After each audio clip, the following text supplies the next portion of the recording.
for Christine, but really I would appreciate a response from any of you.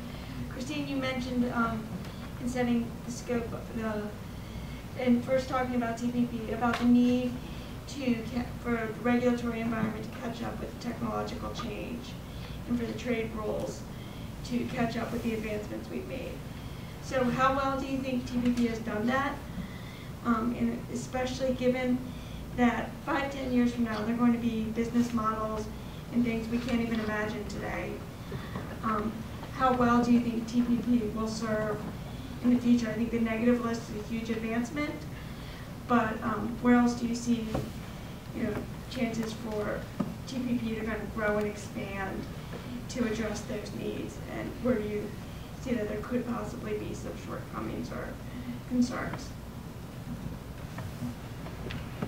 Well, I think, as I said, I think that the tremendous advancements that TPP does represent are in the data flow area and the no local server requirement, which I think is huge for things like cloud services and internet-enabled services.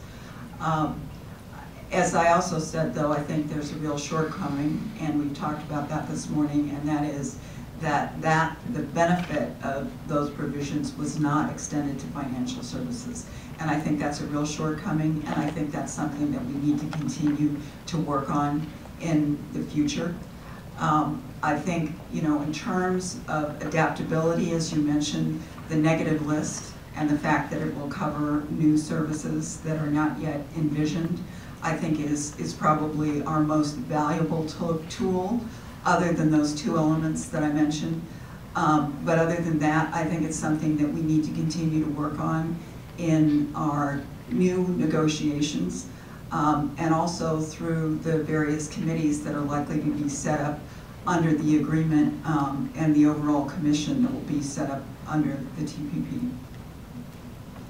Great, thanks. I think that's all we've got time for today. I'm just going to turn it back over to Ken briefly, but I just want to extend my thanks to the panelists for their excellent contribution and sponsors for all the fantastic questions we've heard today. Thank you.